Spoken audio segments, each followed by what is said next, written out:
Olá, sétimo ano, espero que todos estejam bem. Nós estamos estudando a diversidade dos ecossistemas na Terra.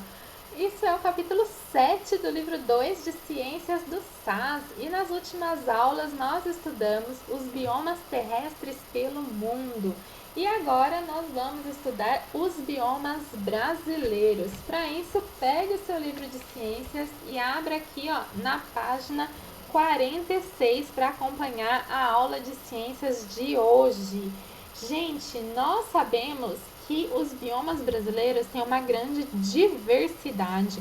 A gente mora num país muito grande em território e a gente sabe que o nosso território é diverso, tanto em clima quanto em biodiversidade, né? A gente pode observar muitos animais diversos e muitos vegetais, muitas espécies. Nós temos a floresta amazônica, não é? Que tem muitas espécies diferentes. E como que nós organizamos todos esses biomas? Veja aqui, a gente vai estudar os biomas terrestres, mas a gente não pode se esquecer que também existem os biomas aquáticos, sejam os aquáticos de água doce ou os aquáticos de água salgada, né, marinhos, sejam os marinhos aqui continentais, né, que a gente fala, ou os marinhos oceânicos, tá bom? Mas na nossa aula a gente vai estudar apenas os biomas terrestres. Então você pode observar aqui nesse mapa, na página 46, como que nós separamos esses biomas.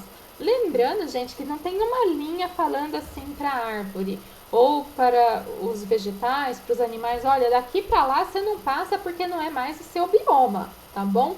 Então, essas divisões são divisões aproximadas, tá bom? Nós temos aqui 6 biomas, que a gente chama assim: Amazônia, Caatinga, Cerrado, Mata Atlântica, Pampas e Pantanal. Você já tinha ouvido falar sobre eles? Creio que sim, né? A gente fez aí um trabalho sobre teia alimentar, onde você pode escolher um deles para trabalhar, aquele que você mais gostou. Até teve que pesquisar sobre alguns animais que viviam nesse local e alguns produtores, né? Alguns vegetais que também viviam nessas regiões. Então veja só, a gente tem a Amazônia ocupando aqui a região norte do nosso país. Olha só, é o maior bioma que nós temos. Olha a grande região que ela ocupa. O segundo maior bioma que nós temos é o Cerrado, ocupando aqui a região central do nosso país e fazendo divisão com quase todos os outros biomas que nós temos. Só não faz divisão com o Pampas, porque o Pampas fica no extremo sul do nosso país. Olha aqui o Pampas aqui de amarelinho. Depois a gente tem aqui o Pantanal, bem aqui, ó, nessa região de cor de rosa. A gente tem aqui, ó, em quase todo o nosso litoral e adentrando aqui no nosso país, a Mata Atlântica.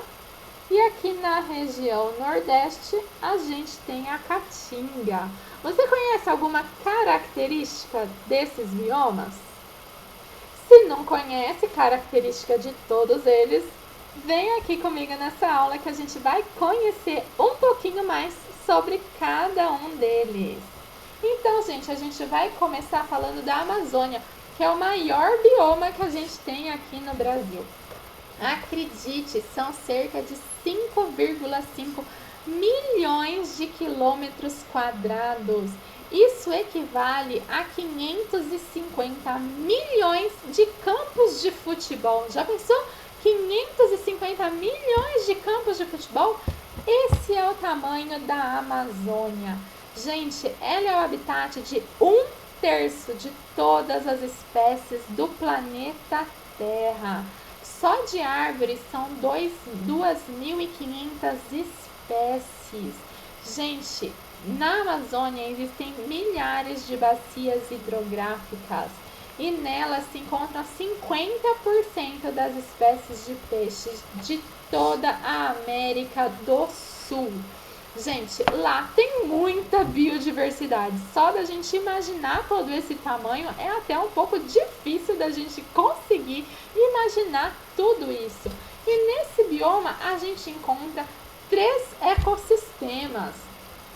O ecossistema das várzeas, que é uma região que sofre alagamento no período de cheia dos rios.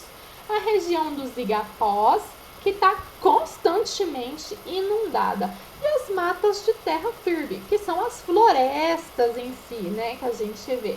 Olha só, a gente tem aqui uma foto na página 47 mostrando a Vitória Régia, que é o símbolo da Amazônia, né? Faz parte da vegetação típica do Igapó. Aqui a região que fica constantemente alagada. E o boto cor-de-rosa, vocês lembram? Já conheciam o boto cor-de-rosa? Ele é típico aqui da fauna desse bioma, mas a caça predatória tem ameaçado essa espécie. Gente, apesar de tanta diversidade, esse ecossistema ele é bem frágil, o equilíbrio dele é bem frágil e tem sido bastante ameaçado pela interferência do ser humano. O ambiente, por ser, né, uma floresta tropical, é bastante quente e úmido o ano inteiro e as chuvas são bem abundantes. Olha como a gente pode observar aqui. As chuvas são bastante abundantes, a gente tem menos chuvas aqui entre junho, né, e vai diminuindo aqui até outubro, tá bom? Vai diminuindo, mas mesmo assim é abundante, tá? E aqui a temperatura se mantém constante, perto dos 30 graus, então a gente fala que é quente, tá? E quem vive nessa região? Milhões de habitantes, entre eles os indígenas. A gente tem aí cerca de 66 etnias de indígenas vivendo nessa região aí, o que dá cerca de 120 mil indivíduos. Bastante indivíduos. E essa mata, toda essa floresta, ela é responsável pela regulação do clima e pelas chuvas de toda a América do Sul, né? Representando toda a importância desse bioma. É um bioma bem importante aí, não só para o Brasil. Vamos falar agora da caatinga. Vocês conhecem a caatinga? Já tiveram oportunidade? Aqui na página 48, a gente tem duas figuras da caatinga em duas épocas diferentes do ano. E acreditem, é o mesmo bioma, na época de seca e na época das chuvas. Então, ó, já sabemos uma característica. A caatinga também é chamada de mata branca por causa da época da seca. Na época seca, as folhas da vegetação caem e o solo pedregoso e arenoso fica exposto. Então, por isso foi chamada de época seca. Aqui vive a população tradicional, chamada também de população sertaneja. Então, eles têm série de costumes tradicionais, né? A gente conhece esses costumes, né, dessa região. Ela ocupa cerca de 10% do nosso território brasileiro. E por ter essa época, né, de pouca chuva, essas árvores elas têm que ser adaptadas ao clima seco. Então a gente vai encontrar árvores que têm, né, essa adaptação, vão perder suas folhas, e até mesmo cactos, né, que tem espinhos no lugar das folhas e que reservam água no seu interior, tá bom? E a vegetação rasteira fica bem rala nessa época e ela vai nascer tudo de novo na época das chuvas abundantes. Então, na época, a gente vai ter duas épocas bem marcadas, né, durante o ano, uma época de chuva e uma época de seca, tá bom? E fica bem verdinha e exuberante. A gente tem, então, também a fauna bem rica, os animais bastante ricos, até animais endêmicos que vivem só nessa região e que também estão ameaçados de extinção, infelizmente, por causa da exploração do homem. Uma delas é o tatu-bola, que é um mamífero típico desse bioma, né? Foi até símbolo aí do Brasil durante a Copa, né? A gente teve aí, ó, o tatu-bola aqui, tá bom, gente? A gente pode observar aqui, então, também, ó, a quantidade de chuvas durante o ano. Olha aqui, nos meses aí entre junho e outubro, olha que pouquinha chuva e as temperaturas altas durante o ano todo, tá bom? O outro bioma que a gente pode falar é o cerrado, né? Aquele que ocupa a região central do Brasil, o segundo maior bioma que a gente tem, ocupa 2 milhões de quilômetros quadrados, 23% do nosso território, bastante, né? E daí a gente tem várias fisionomias diferentes de cerrado. A gente tem desde um cerradão, que tem árvores maiores, até um cerrado mais característico, que são árvores menores, daí uma vegetação mais rasteira, até uma fisionomia mais de campo mesmo, tem poucas árvores, um campo mais sujo, sabe? Parece assim, aquele mato que ninguém cuidou. Esse é o cerrado, gente. Aqui a gente pode ver uma vegetação mais típica, tá vendo? Ó, poucas árvores, tem um lugar com mais árvore, tem um lugar com menos árvore, lugar com mais arbusto, né? É uma mistura mesmo, né? Não tem assim, nossa, é só desse jeito. Não. E por ter tudo isso, também tem uma diversidade de animais que vivem nessa região, tá bom? Tem uma grande riqueza de animais, como aves, mamíferos, também tem invertebrados, tá bom? Por exemplo, a gente tem o tamanduá bandeira, que é uma espécie aqui do Brasil, típica do Cerrado. Ele ganha esse nome por causa do seu rabo, que ele levanta o rabo e diz que balança, parece uma bandeira, tá bom? E a gente pode observar aqui na próxima página, na página 50, como que é a temperatura e a quantidade de chuva. Ó, a temperatura é um pouco mais amena, né? Perto dos 25 graus. Mas a gente tem uma quantidade de chuva assim mais alta aqui, né? No começo e no final do ano e mais baixa no meio do ano, ok? E por causa da exploração econômica, a gente só tem cerca de 20% do cerrado original. De tudo aquilo que a gente mostrou no mapa, só 20% está lá de verdade mesmo. Por quê? Porque o homem tem explorado essa região. Agora vamos falar do Pantanal. Né, o Pantanal, ele é bem famoso, né? Tem até programas na televisão do Pantanal, muitas pessoas vão para o Pantanal para pescar.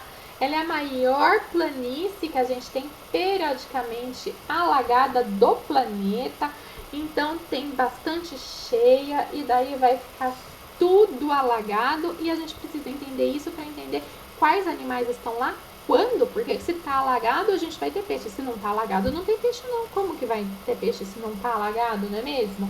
Então, gente, quando tá alagado, a gente vai ter ali peixes de águas continentais e algumas aves migratórias. Você tem peixe, vai ter ave que vai comer os peixes. Então, as aves migram para aquela região para comer os peixes.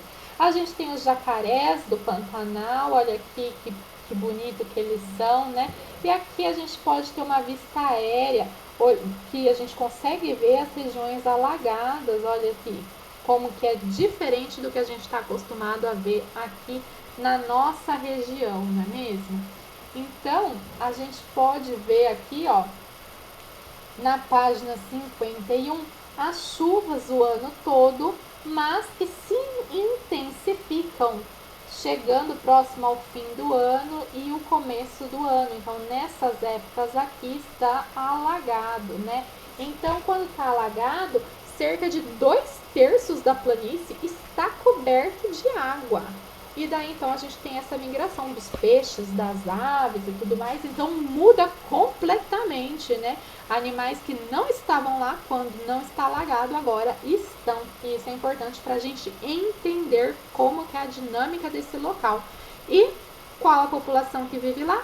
População ribeirinha e também população indígena e quilombola, né? Porque se a gente tem muito peixe, a gente tem população ribeirinha que explora aquela região, tá bom?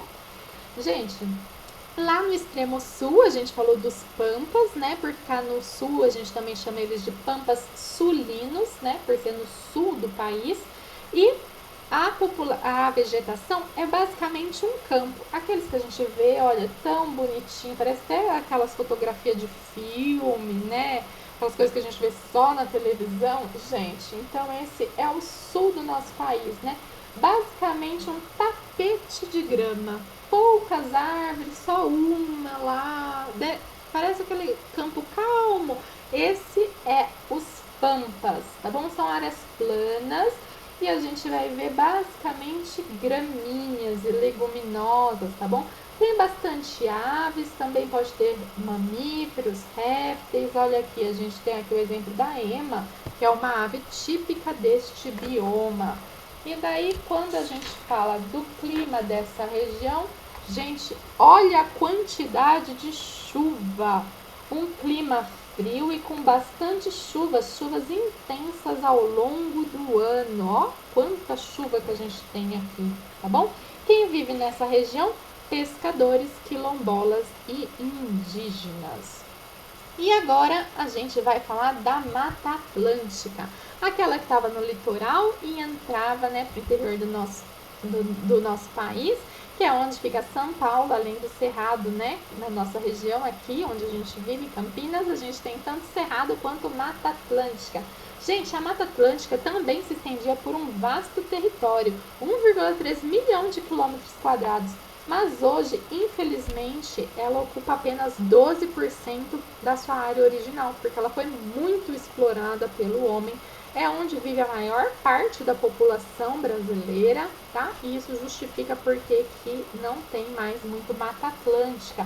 Mas mesmo assim, aonde a gente tem resquício de Mata Atlântica, a gente ainda tem muita biodiversidade, tanto de plantas quanto de animais. Olha que a gente pode ver aqui, a gente tem a mata de araucária, são pinheiros típicos aqui do Brasil, né? Os pinheiros do Paraná.